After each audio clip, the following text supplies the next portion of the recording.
कोलकाता में महिला जो डॉक्टरी की पढ़ाई करने वाली छात्रा के साथ में एक दुखद घटना हुई है। मामले की जांच अब सीबीआई को सौंप दी गई है। सबके बीच में इंडियन मेडिकल एसोसिएशन के प्रतिनिधि मंडल ने केंद्रीय स्वास्थ्य मंत्री से भी मुलाकात की है। हमारे साथ मौजूद हैं अनिल नायक जी, सेक्रेटरी हैं आईएमए के।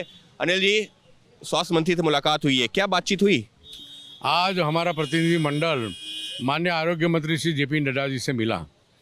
हमने कलकत्ता की घटना के बारे में अवगत किया था, उनको मालूम ही था, लेकिन क्या क्या परिस्थितियां चल रही वो मालूम किया। हमने बोला कि डॉक्टरों के लिए एक सेफ जोन पैदा किया जाए। कोई भी हॉस्पिटल हो तो सेफ जोन की तरह हो जाए, वहाँ सिक्योरिटी होनी चाहिए, सीसीटीवी होना चाहिए, पुलिस चौकी होना चाहिए, तो एक सेफ एटमॉस्फेयर होगा। हॉस्पिटल को सेफ जोन डिक्लेयर किया जाएगा तो डॉक्टर लोग बिना भय के अपने दर्दियों की सारवार कर सकेंगे।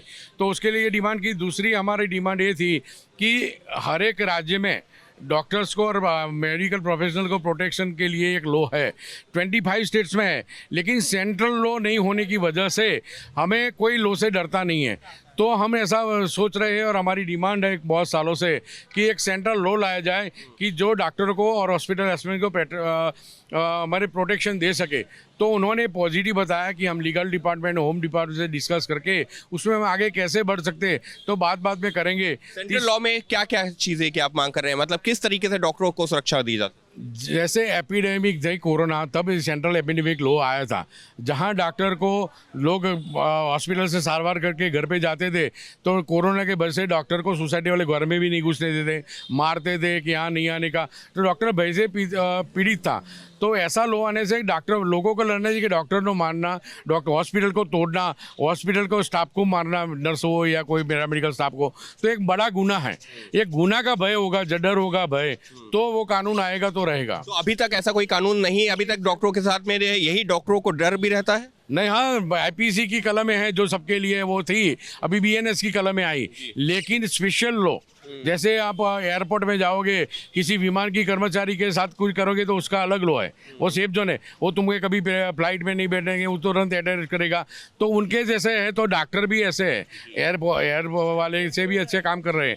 वो तो प्लेन में फ्लाइट में ही सारवार करती है, हम तो 24 घंटे सारवार करते हैं। तो हमारे लिए भी स्पेशल ऐसा लॉ लाना चाहिए जो 25 स्टेट में है। सेंट्रल का नहीं होने से वजह से ये तकलीफ हो रही है।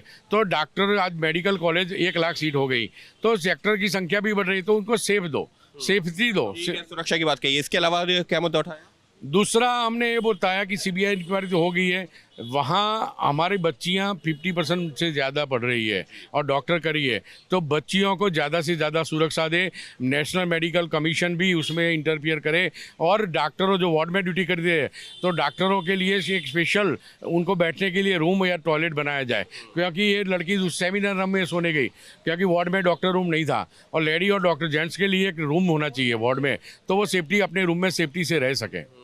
और इसके अलावा आप लोग पश्चिम बंगाल की मुख्यमंत्री से भी मुलाकात कर रहे हैं। कल हम जो पश्चिम बंगाल जाएंगे, वहाँ का हमारे लीडर्स है आईएमए के, उनसे बात की कि हम ममता जी को मिलेंगे और हमारा दर्द है जो बचाएंगे। और वो महिला मुख्यमंत्री है और उनके राज्य में ही एक महिला का ऐसा हत्या हो जाती है, रेप हो जाता है, तो वो भी स्ट्रिक है। उन्होंने टीवी मीडिया में बोला है कि कड़क एक्शन लेंगे, लेकिन वो पेपर पे ना रहे और कड़क एक्शन दिखाई दे, वैसी हम विनती करेंगे। इसके अलावा कोर्ट ने हालांकि सबके बीच में फटकार लगाते हुए जिस तरीके से जो मेडिकल कॉलेज के डॉक्टर वो प्रिंसिपल थे उनको किस तरह से जो है दूसरे कॉलेज में ट्रांसफ़र कर दिया गया, उस पर भी कोर्ट ने नाराज़गी भी जताई है। सही बात है। जो डॉक्टर वहाँ का डीन था संदीप घोष करके, तो उन्होंने उनके फादर को और पेरेंट्स को, लड़की के पेरेंट्स को बोला सुसाइड किया है।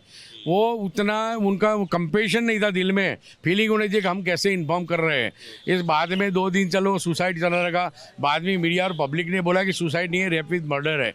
तो ऐसे लोगों को जो भी अधिकारी हो, कोई तो गवर्नमेंट जैसे डिसिप्लिनरी एक्शन लेना चाहती है वो लेने चाहिए। उसको एक जगह ट्रांसफ़र के दूसरी जगह डीन बना दोगे, वहाँ भी वो ऐसा ही करेगा। कोई भी हो जो बच्चों के साथ अच्छे तरह व्यवहार नहीं कर सके, उनका जो कंपेशन है वो दिल में नहीं होगा, तो उनको हाईकोर्ट ने अच्छा बोला है कि उनको लॉन्ग टर्म लीव पे छोड़ देना चाहिए। नहीं, हम ऐसा बोलते हैं उनको वीआरएस दे देना चाहिए। बस एक आखिरी सवाल, इस सबके बीच में देश के कई हिस्सों में जो प्रदर्शन चल रहे हैं, डॉक्टर्स के जो रेसिडेंट वेलफेयर जो आरडीए है, उन सब के जो है लगातार ये चल रहे हैं, तो अब उनके लिए क्या संदेश? उनके लिए संदेश है कि अभी तो हमारे हेल्थ मिनिस्टर ने हमने पॉजिटिव अप्रोच से पॉजिटिव बात की है। कल हम कलकत्ता जाएंगे, वहाँ का माहौल देखें, वहाँ कैसा माहौल है, क्योंकि ये सेंटीमेंट है। हर डॉक्टर चाहता है कि वो सेफ हो और सेफ्टी से वो प्रैक्टिस कर सके, दर्दियों के इलाज सके।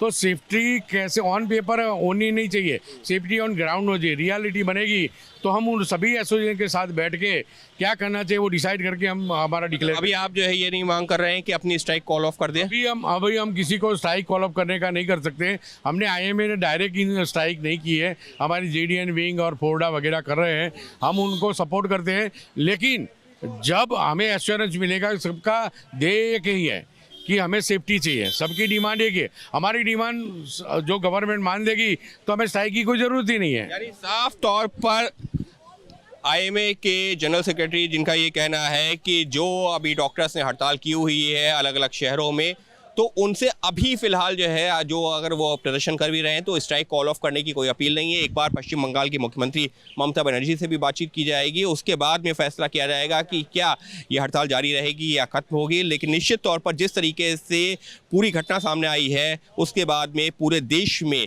एक ऐसे कानून की मांग शुरू कर दी है डॉक्टरों की तरफ से या उनके एसोसिएशन की तरफ से, जिससे कि डॉक्टरों को सुरक्षित रखा जा सके।